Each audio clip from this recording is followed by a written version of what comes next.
It's the Ed Bernstein Show, Home Edition. Now, here's your host, Ed Bernstein. Hey, welcome to our show. It's my honor to have U.S. Senator Catherine Cortez Masto. Senator, how are you? I am doing well, Ed. Thanks for the invitation to join you.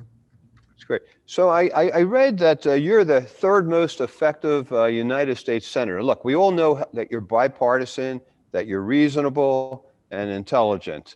Former Attorney General here in Nevada, and very proud of what you're doing in the Senate.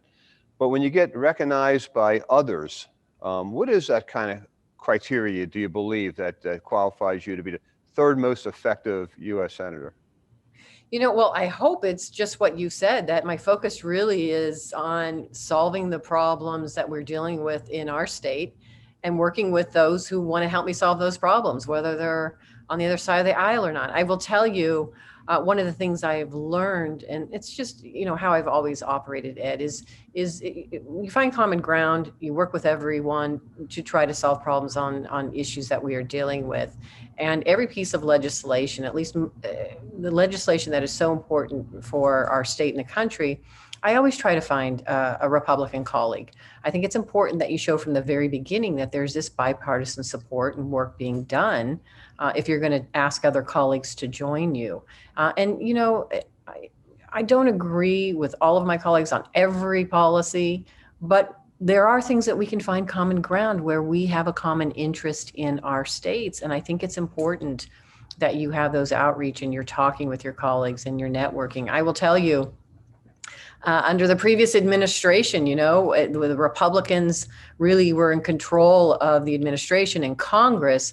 It was important for me to work to get things done in a bipartisan way, and I was able to. I had the opportunity to work with Senator Roy Blunt, and we passed legislation that really focused on identifying why we were seeing the high suicide rates amongst our law enforcement agencies. So we passed legislation that really focused on capturing that data so that then we can then turn it into, hopefully, programs and services that help our law enforcement and first responders. That has since then led me to working with Chuck Grassley on the Cops Counseling Act, which just passed out of the Judiciary Committee. Moving forward. Can you describe what that is for us? Yeah, I mean, it has something to do with mental health, of preventing, paying attention to the mental health of law enforcement. Yeah, Sorry. it's the same thing. Because we saw the high suicide rate, we are seeing behavioral health and mental health and well-being of our law enforcement and first responders in general. We wanted to capture the data so we can identify it and then look at programs that are going to be effective to really bring essential services, mental health, well-being services to our law enforcement and first responders. One of those programs we've learned is what's in this Cops Counseling Act that is just passed out of Judiciary in a bipartisan way, and it's on its way to the Senate to be passed. Here's what it does. And this was really informed by our law enforcement in the state of Nevada. I had the opportunity to sit down with our sheriffs and our police chiefs to talk about what resources they need when it comes to addressing mental health and well-being of our law enforcement. One of the things I learned, Ed, is in Northern Nevada, in the Reno Police Department, they have a program. It's a peer counseling program. And what does that mean? It means that you are engaging and getting services from your peers, from somebody who is specialized, but is a peer that understands what you're going through as law enforcement. That's maybe a law enforcement officer, but they've got special training to be able to work with you on your mental health needs. What we have learned, not only in Reno, but across the country, those peer counseling programs are really effective. Why? Because a law enforcement officer or a first responder feels, one, more comfortable coming forward to another peer to talk about maybe their mental health or issues that they're dealing with. But also part of this is destigmatizing the need for mental health. There are so many people across this country that really need those types of services and that help, but many don't want to come forward because they don't want to be stigmatized by it. When you have these peer-to-peer counseling programs, it really provides essential services and benefits, and it gives those law enforcement first responders an opportunity to come forward and feel comfortable about it. So that's what this does. This legislation is national, so it provides additional funding and resources for peer counseling programs. Here's what it does essentially. It identifies what we've done in Nevada and then at a national level identifies the best practices, the best standards, the protocols for a successful peer counseling program. And then we'll DOJ, working with our health department, HHS at a federal level, will come together, identify those types of programs across the country, and then make them available for any community that might be interested in starting a peer-to-peer counseling program. That's the first step in getting those programs into our communities. And I was really pleased to be able to work on this issue in a bipartisan way. You know, it seems like, and I guess I'm specifically referring to like PTSD. When it comes to the military, it took us a lot of years to really recognize, you know, the trauma that one suffers being in the military, and particularly being at war. And we kind of like, I don't know, it's taken us a long time to work with this on the police, it seems to me. And it seems like we hold the police almost to a different standard, a higher standard than we even do our soldiers. And when you think about what the police see day in and day out, I mean, I think what you did is a remarkable bill, and it's going to go a long way to helping a lot of law enforcement officers. Well, thank you, Ed. But you're absolutely right. You know, in the 90s in Nevada, we had to cut our budgets, and we cut mental health services, essential mental health services, as we were cutting back our budgets because our revenues just weren't there. And we've never caught up. And now we have this pandemic, and we see the stressors even more so because of this pandemic. But who are on the front lines providing essential services always are our law enforcement and our first responders. And so what I'm seeing now is we need more mental health and more behavioral health services for our first responders, for our law enforcement, for our physicians, for our nurses who are on the front lines, right? Those essential healthcare workers, and our families. And that includes our kids. What we're seeing and what I'm seeing now in Nevada is many of our kids feel isolated because they've had to do this virtual learning. They have high anxiety. They feel that they've been left behind, or maybe not going to be able to catch up what they need to do to be able to graduate and go to college. I've had opportunities to talk with a lot of our students around the state. And so that's why it was important for me to continue the work on how we get behavioral health services to everybody in need in our state, including our students right now, and opening our schools safely and making sure that as we open them and get them back in our schools, that some of this money that I fought for, you know, there's $1 billion coming into the state of Nevada thanks to the American Rescue Plan. This is something that I fought for. And some of that money is coming in, that $1 billion is going to education K through 12.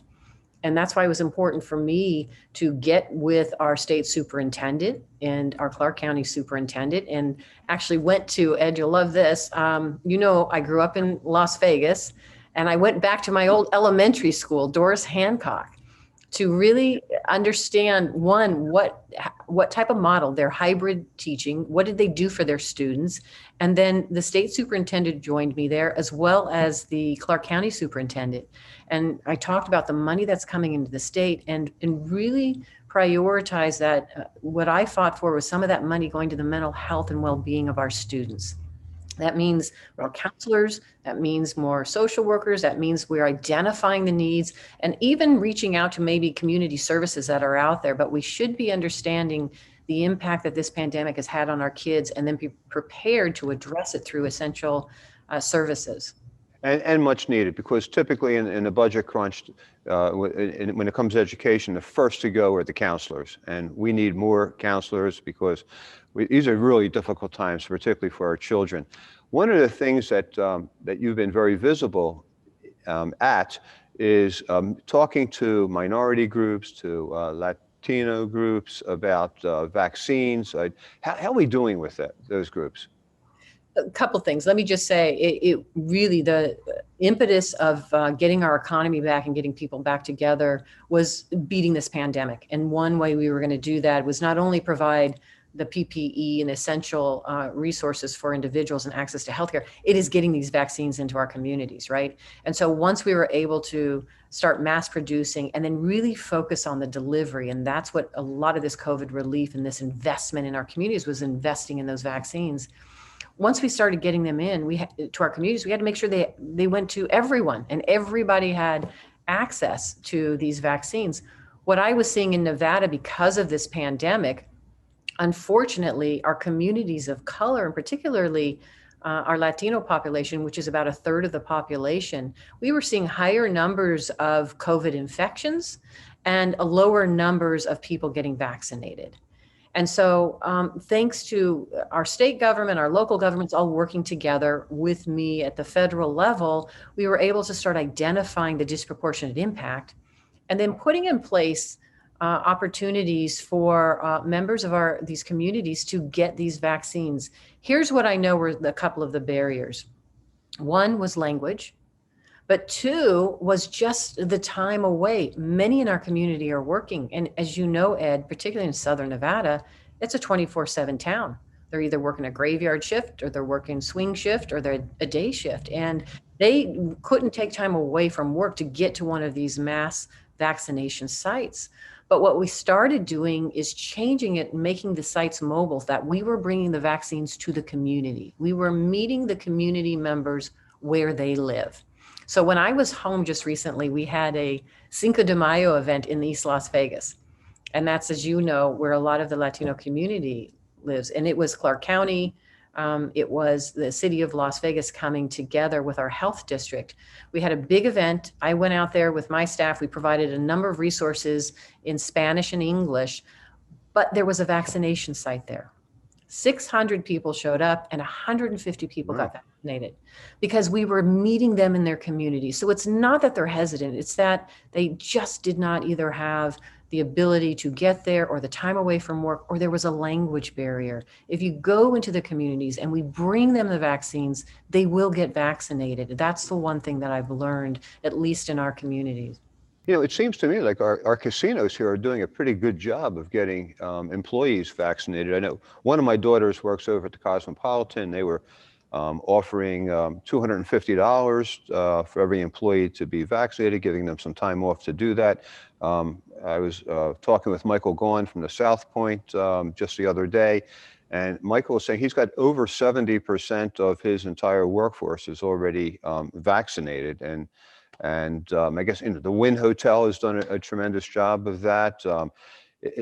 Cosmopolitan, I will say, let me just say, our hotel industry, right? Everybody that works on the Strip and works in the hospitality, leisure, gaming industry, they have all really worked hard to ensure that we are making our workers safe and our customers safe. Very proud of the work that they are doing in ensuring that we are getting those vaccines out there. We are making sure that truly tourists and people that are coming back to Southern Nevada and our state are safe and feel safe coming back, and the vaccines are a key part of it. In your mind, what's a win? What percentage of people getting other than 100? I know obviously the goal is 100, but realistically, what's a win? Well, I will tell you what is a win for our state is that we are seeing our numbers back up again when it comes to our tourist and travel industry. We're seeing the capacity back at 100%, or what that means for particularly Southern Nevada. And why is that important? Because we know that our tourist industry is the #1 revenue generator for our state. And that money goes throughout the state. But we have to make sure it is successful and viable again. And what I see happening is those doors are opening. We are bringing back those customers again, whether that's the leisure customer or the business customer. As you well know, we have trade shows and #1 site for a lot of our conventions and trades at the Convention Visitors Authority Convention Center that just has the new expansion on the West Wing, along with all of our resorts that have convention space. We're starting now to see that business traveler come back this summer. When I was home, I was visiting with Steve Hill at the Convention Visitors Authority, the World of Concrete, the Mining Expo. They're all coming back with their trade shows this summer. We're seeing more and more of that. So as we get more of the business traveler and the leisure traveler, and we see a higher capacity rate of people coming to Southern Nevada, that's going to be a win for us. The last thing we have to focus on is that international traveler. We still have to bring them back, not just to Nevada, but to the rest of the country as well. Yeah, and of course, I think some of that is the responsibility of the countries that they're coming from. I mean, they have to clean it up there first, so they have healthy tourists coming to Nevada, of course. You've been working on this important, I mean, it's almost esoteric, but huge ideal, but very important ideal, democracy, of cleaning up our democracy, keeping it the way that it was intended to be in our Constitution. And it seems like it's been a struggle with some fellow members of the U.S. Senate. How do you go forward with some of these issues? You have some of these votes that are coming regarding voting rights, regarding other issues of democracy. When you're having so much conflict in the U.S. Senate on some of these issues? Well, you find individuals that you can work with and still get things done. And I will tell you, and we've been successful in doing so. Look, the Biden-Harris administration now is there. The Democrats are in control of the Congress, both in the Senate and the House. Because of that, we were able to pass the American Rescue Plan, which has been essential in the state of Nevada. I will tell you, Ed, everyone I have talked to in the state of Nevada prior to passing it, because I was talking to our community leaders across the state, whether they were in a rural area or an urban area, and all of our business owners, everybody was struggling. Everybody, I don't care what party you were, everybody needed relief in that investment. And they were supportive of the American Rescue Plan because there were so many essential investments made in individuals and businesses and communities and helping people get through this pandemic, along with the healthcare. And so it was important that we pass it.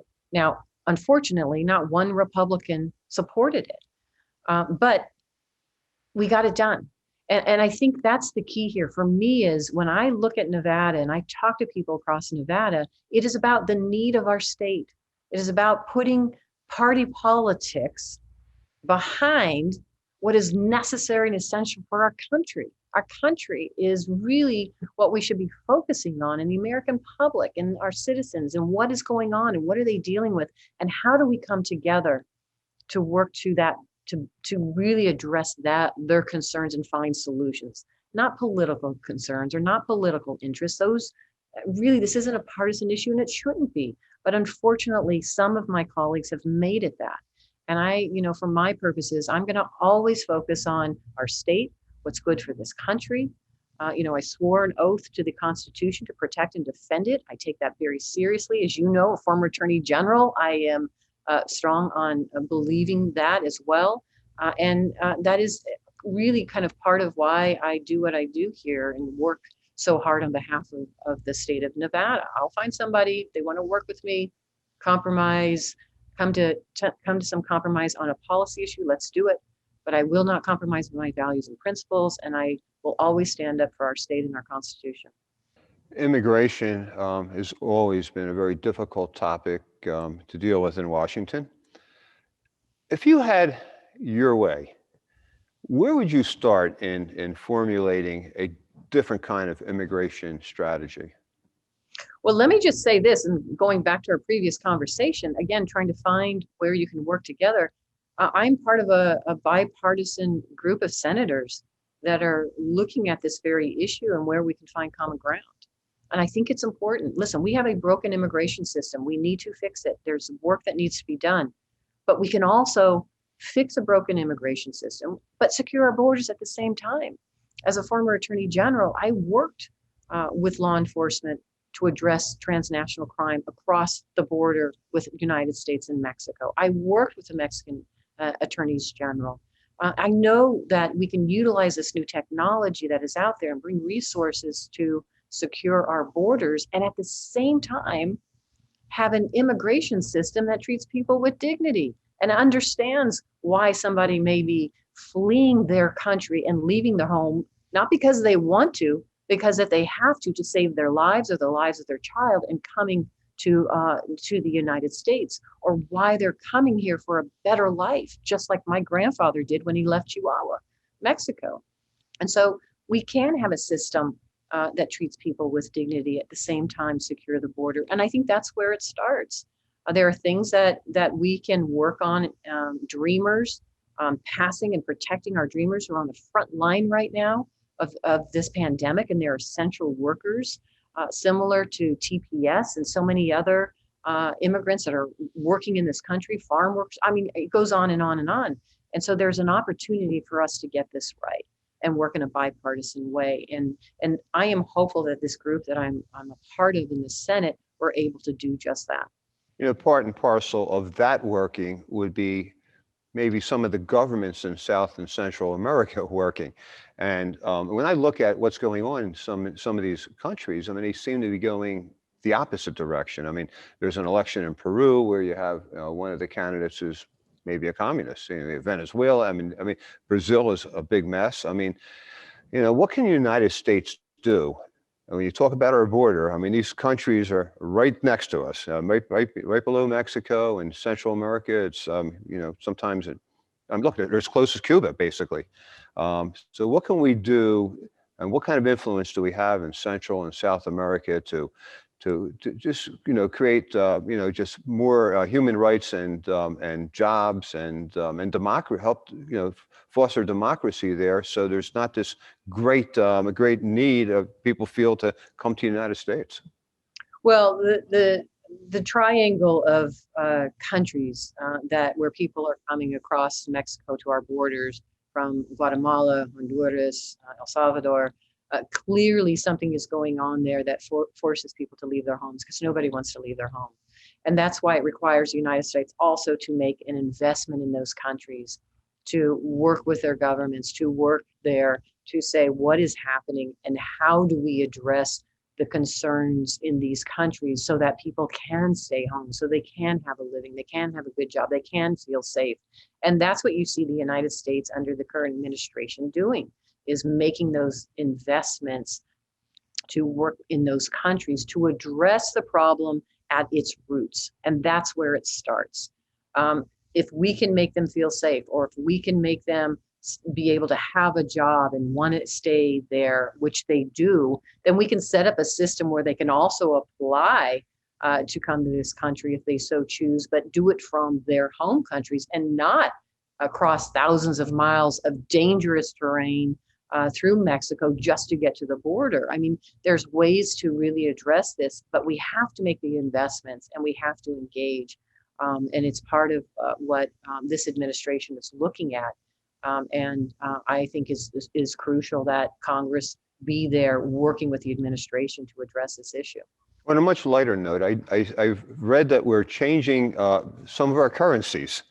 Not only the $20 bill, which I think most people know about, but but quarters, right? I mean, are we doing something with the back of the quarter? Is that what we're doing?